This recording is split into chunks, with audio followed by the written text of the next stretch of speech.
Okay, mga kapatid, magandang tanghali, magandang hapon sa inyo lahat, mga kaibigan. Welcome to the Edit TV channel. Mga kapatid, mga kaibigan, itong padala ng ating bagong kaibigan na si Mr. Carino ng Nueva Ecija. Ito na siya naglalakad daw sa sagawing kabundukan nila sa kanilang farm. Ay nakita rin niya itong bato na ito. Kaya para daw, kung napansin niya ito ay para daw may doble-dobling heart na napansin niya. Talaga totoo naman mga kapatid. Doble-dobling heart ang kwan. Doble-dobling heart ang lumitaw. Yung kasing heart na kinuha nila po, mga kaibigan, is napakaganda. Napakaganda ng mga heart na pinakita niya sa atin na talagang totoo namang heart. Tulad nitong heart na ito, talagang heart na heart siya na gumanon, pumunta dyan. At ito at isang uling heart naman yan. Ang kagandahan nito kaibigan, heart na rito, may buntot siya dito. At itong heart na ito ay may buntot dito na may tinuturo sila dito sa lugar na yan. Ngayon, pag naman itong isang heart na ito uli ang ating tinunton, itong heart na ito, yan, gumanon. Ito.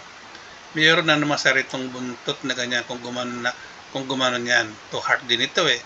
Kumbaga nagkambal-kambal na heart na yan na gumanon na may tinuturo uli di sa lugar na ito. Yan. At masyado malaki yung ating pan-drawing. Ito.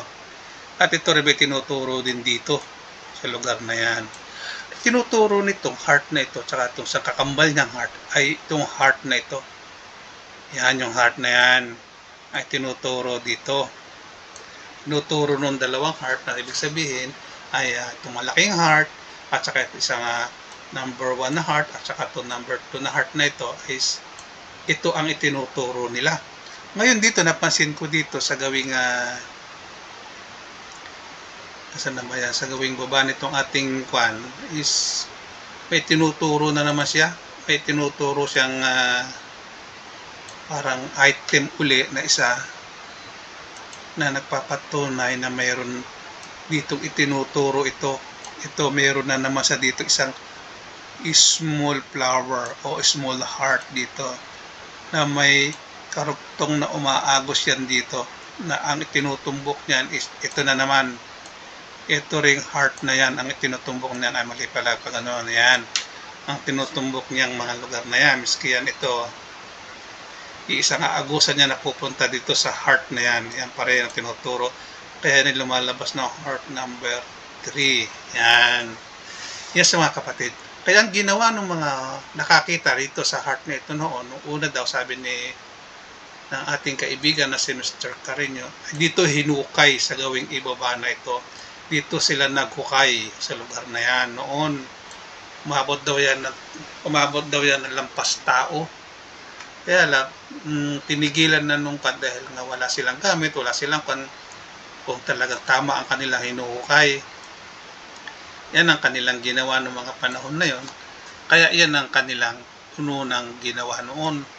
Kaya napakaganda ng kanyang pinakita sa atin na heart na ito, na 3 sunod-sunod na heart ang kanilang ginawa.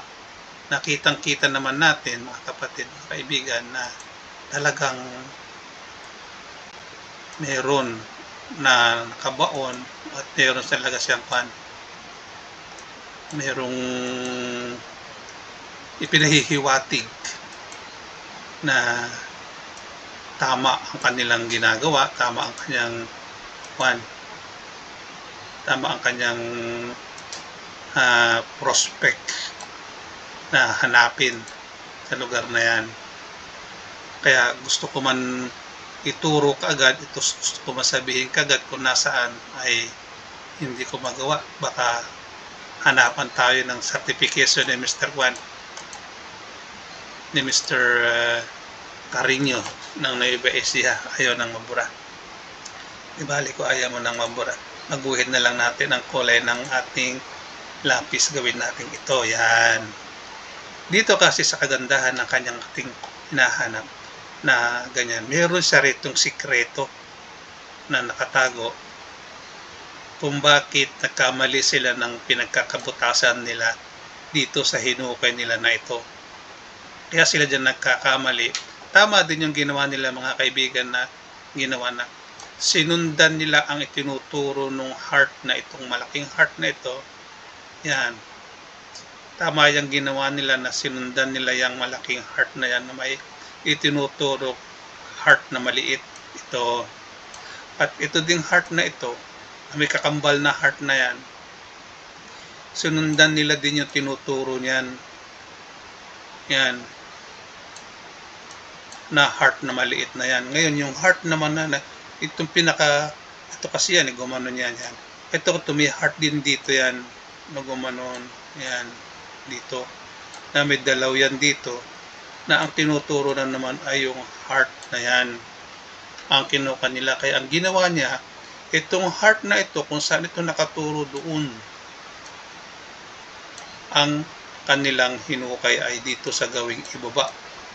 Yan, di ba, yung butas na yan sa baba na yan, ang kanilang hinukay. Pero, tumigil sila nung lumampas sa tao na dahil para sila nawala ng gana, wala naman daw pagbabago sa mga naiaahon nila, shot pa rin daw ang nakukuha nila noon. Ang hindi nila napansin dyan ay yung tagabasa nila o yung nag-alam na marunong bumasa na kwan, ay nagkamali ng paningin, nagkamali sana ng pananaw kung bakit hindi nila nadali ang kanilang hinahanap. Sa totoo lang mga kaibigan, mga kapatid, kapag ikaw ay titingin ng ganyang bagay, kailangan maluwang iyong imagination, malaki ang iyong pananaw, upang ang iyong imagination ay aangkop sa iyong binabasa dahil yan, hindi namang letra yan na babasahin. Yan ay kumbaga yan ay gamit yan ng mga architect, ng mga engineer na bagay. Kaya yung mga ganyan ay hindi natin basta-basta yan matutuntun, hindi natin basta-basta yan makikita. Kung mahina ang iyong mga mata at imagination. Tama ang ginawa nila. Sinundan nila yung tumbok ng malaking heart, yung kanyang magkakambal na heart dito, at saka itong heart na maliit, ang tinuturo ay itong puso na item na ito. Diba mga kapatid? Kaya lang, ang hindi nila napansin dyan ay yung tinatawag nating sabi niya ay tigil muna ang pagtuturo. Stop na pagtuturo. Tigil muna ang pagtuturo mo, sabi niya. Ang pangit ang ating ginamit na drawing pen na yan. Yung ganito lang na matulis. Yan. Gamitin natin. Naibahin na naman natin ang kulay para magandang tingnan. Ito siguro ay kilala sa lugar na yan. Yan. Meron kasi yan, kaibigan, na tinatawag na stopper. Sabi niya ay hindi dyan. Tama yan, tinuturo nila yan na ito nga ang magtuturo kung nasaan ang item. Yan. Itong heart na ito. Dahil isa, dalawa, tatlo na ang tinuturo ay ito. Kaya hinukay dyan sa baba.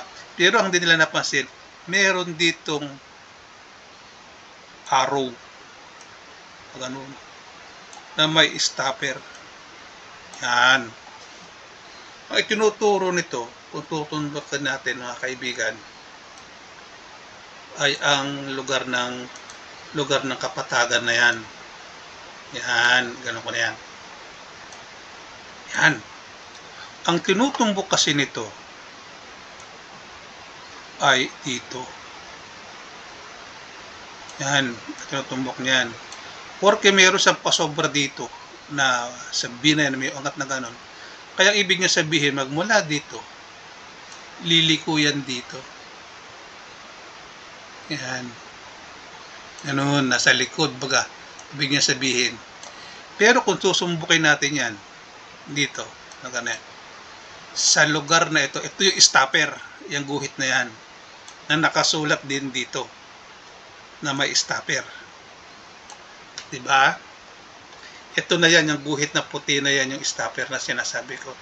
Kaya ang item, ito, sa butas na yan. At dito sa lugar na ito, sa may lugar na ito, meron dyan X ito eh. Sana makita natin yan sa pag sinum natin dito. Yan. Yung X. Ito, X yan eh.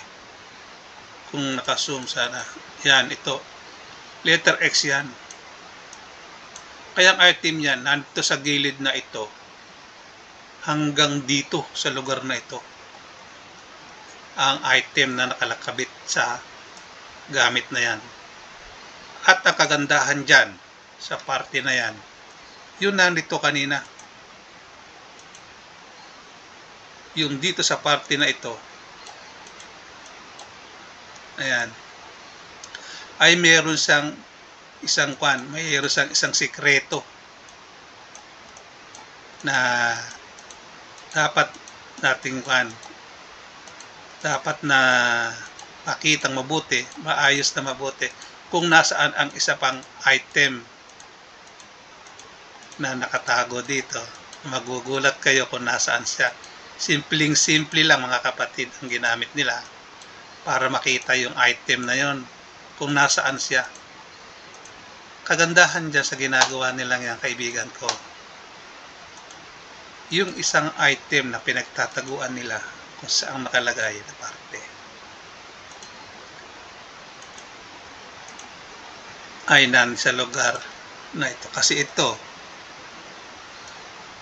gumanon niya na B. Kaya lang ito, meron siyang yung pasobrang ganun na mahaba doon na yung stopper niya, di ba? Ngayon ito, may paganyan pa dito. Gumuhit na ganun. Kumbaga, gumanon siya. Ayun. At pinalabasan niyang B na yan, ng parang Z na yan, ay this one. Ito. Ito siya. Yan. Kaya ang item na napakaganda ay nandito sa ilalim nito. Ito. Wala dito sa baba. Ito, magkamali kayo dyan mga kaibigan. Sa totoo lang ang sinasabi ko, walang magagalit, wala dito. Dahil ito ang nagpapatunay na C na yan, na dalawang pinuntahan ng item, ay itong C na ito. Yan, yan, yan. Ang item mo ay nandito sa ilalim hanggang dito sa ibabaw na ito ang item mo. Kung tawagin yan at kung may makikita ka kaibigan na ganitong may letra dyan, ayan siya.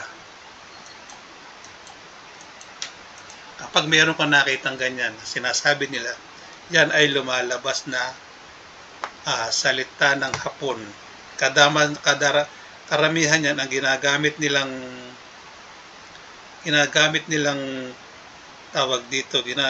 nilang sign ng Hapon ay ganyan. Na king, sabi nila. Pero hindi yan talagang king na nakasulat. Pero karamihan, putol-putol lang na ganyan ang king na ginagamit nila. Kaya kung meron ka makikitang ganyan, swerte mo na. May king ka na. At maraming salamat sa inyo ating mga kaibigan. Hanggang dito na lamang ang ating munting video sa araw na ito. At sana'y matuntun natin ito, ang magkakambal na heart. Heart 1, heart 2 hanggang heart 3. Yang mga yan, di ba? Kaya kailangan natin yan ay makuhang mabuti, matuntun natin mabuti, malaman kung saan nakalagay ang ating kasama sa paghahanap natin ito. Kasabayan natin ng panalangin sa Diyos Ama naway mapasa atin ang nakatago sa mga bato na ito. At sana ay swertihin tayo. At ibigay ng Panginoon sa ating kaagad ang ating hinahanap. Maraming salamat at ang lahat ay magsabi ng Amen. Amen. Amen.